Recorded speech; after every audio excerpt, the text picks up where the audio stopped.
Hi all, so today I'm going to be busting 19 fitness myths as quickly as I possibly can. So let's get started. Number one is that soya consumption will increase my estrogen and lower my testosterone. Now, there's actually no evidence of this in the scientific literature. The little evidence that there is focuses on rodent studies and flawed human studies, and clinical research and a 2010 meta-analysis actually concluded that soya consumption or isoflavone supplements actually have no impact on testosterone levels in males. Myth number two is that a multivitamin pill daily will help your health. Now, although multivitamins and multiminerals can be very useful for people with deficiencies and people on calorie restricted diets, it's good for them to get micronutrients into their diet. They actually have no protective benefits against heart disease, cancers, or all-cause mortality. No effect whatsoever. Whereas fruit consumption, vegetable consumption, nut consumption, and seed consumption have been shown to have those protective benefits. Myth number three is that overtraining doesn't exist. Now, overtraining absolutely does exist. It's a medical term, it's a medical condition. It's usually termed overtraining syndrome, and typically this will affect high-level endurance athletes or athletes of any other discipline. Is it likely to affect people like yourselves or like myself? Probably not, because we're everyday working people, we have other life stressors, etc., and perhaps we only have 1 to 2 hours to work out per day. But it does typically affect athletes, and symptoms can be higher blood pressure, loss of libido, or lack of motivation. Myth number four is that you need meat for gains, and this is something I've had to hear especially more since becoming vegetarian and eventually vegan.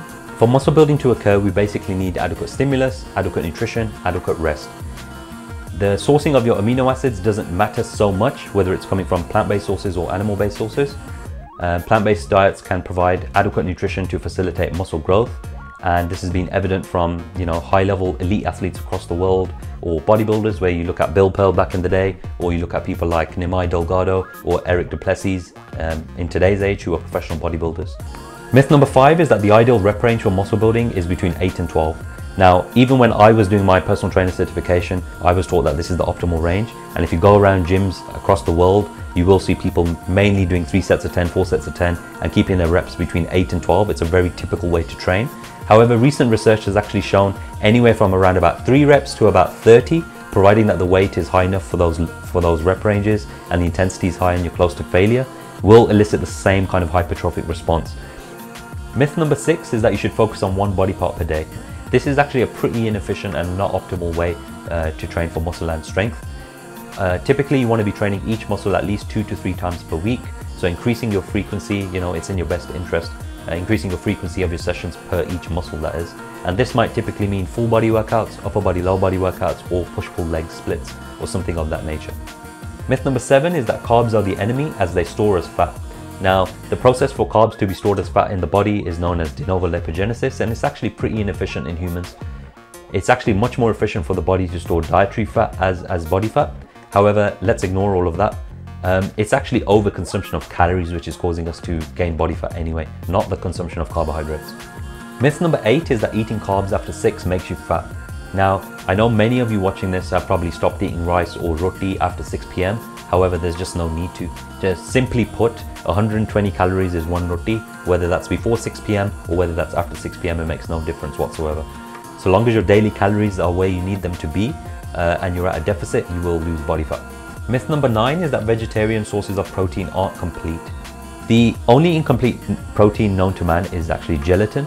It is true, however, that plant-based sources of protein do have amino acids in varying ratios, and some of them which are very low. However, as long as you're eating a varied and balanced diet and not just eating Doritos all day, you'll be absolutely fine and you will be getting enough essential amino acids. If you want to be sure, you can use a website called Chronometer, and this is basically like MyFitnessPal, but it also gives you a breakdown of your amino acid intake. Myth number 10 is that low-carb diets work best for fat loss. The research we have to hand actually just shows that singular macronutrient restriction isn't what's responsible for weight loss, and studies which find low-carb diets to result in weight loss actually have restricted calories, which is what's called the weight loss. So in other words, it was the restricting of calories which caused the weight loss, not the limitation or removal of carbohydrates. Myth number 11 is that weights will make women huge and bulky. Now, over the years, I've heard many females say they don't want to lift because they don't want to be big and bulky. Unfortunately, just to gain a few inches of muscle mass is a very, very gradual process, and you don't just wake up you know, big and hench one day after doing resistance training. It's not the way things work. And one of the other things is that females just do not have the same testosterone levels as men, so they're much less likely to get that big bulky look anyway. Resistance training for females have exactly the same benefits as they do for males. So the reduction in all-cause mortality, the reduced chances of getting injured, the better strength, better muscle mass, looking better naked, and all of those good things.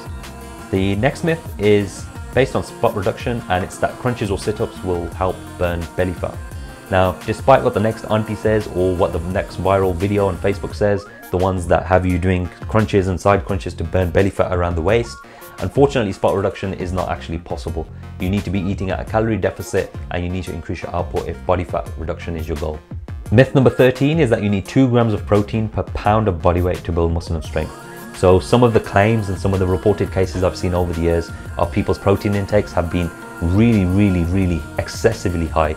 And the research actually shows we need 1.4 grams to 2 grams of protein per kilogram of body weight. And that's for exercising and active individuals. And that's more than adequate. That's absolutely optimal for people interested in muscle growth or fat loss. Myth number 14 is that eating 6+ meals a day will increase your metabolism. And this one's really simple. You just simply do not need 6, 7, and 8 meals a day to, you know, speed up your metabolism or to keep your muscles fueled with protein. You simply do not need it. Let's keep things really simple. Eat 3 or 4 meals ideally, and getting a protein hit at each of those meals would be plenty more than sufficient in terms of your goals for muscle growth or for fat loss.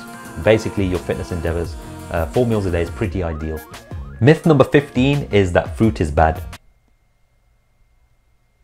Now, there's been so much research done on fruits and vegetables over the years, and I can't think of a single one which has shown a negative effect apart from people who are allergic. I saw one extreme case in which they fed Japanese women 20 portions of fruit to see if there was any negative effects, and they couldn't find a single one. It was only positives. So you definitely shouldn't be afraid of the sugar or the fructose content in fruit, because fiber seems to blunt that. And, you know, go at it. Fruits and vegetables are highly beneficial. Myth number 16 is that cardio will make you lose your muscle.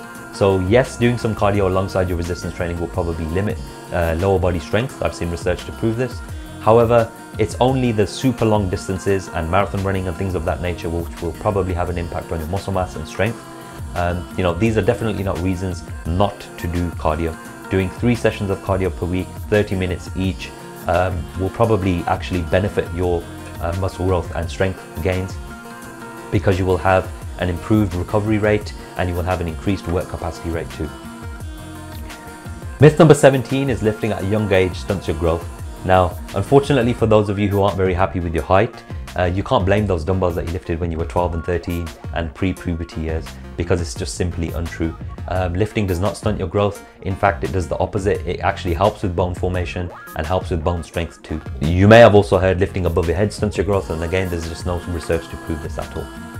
Myth number 18, and we're almost there now, is that the more you sweat, the better. And over the years, I've heard many normal everyday people who are doing things like jogging with bin bags on and going into the sauna thinking that they're losing fat. These are tactics used by elite level athletes to do weight cutting. And weight cutting, the purpose of weight cutting is to lose water from the body, which is very different to fat loss. So again, the way you're going to be losing fat is to be in a calorie deficit and to increase your output, and not try to remove water from your body. You must have heard the saying, sweat is fat crying, and that's cute and all, but it's just simply not backed by any of the information. Be in a calorie deficit and increase your output if fat loss is your goal. So myth number 19, and the final one for today. This one was actually pretty funny because I had lots of funny DMs about this one. It's that masturbation will cause you to lose your gains. Masturbation or having sex will not have any meaningful effect whatsoever, be it positive or negative, to your gains or your fitness endeavors. Things like getting adequate rest, whether you're doing resistance training or not, and consuming enough zinc in your diet will have much more of an impact on your testosterone levels and your gains as a result of those levels. So that has been the video. I tried to bust 19 fitness myths, and these are very common myths that you hear all the time, as quickly as I possibly could. I hope you enjoyed the video. If you haven't already, please subscribe to my channel, where I'll be posting a lot more informative content and showing you my lifting journey and my meat and dairy free journey too. And leave a comment below with some of the most common myths that you've heard, and I'll be responding and seeing if I can dispel those ones too. So I hope you enjoyed the video. Thank you for watching.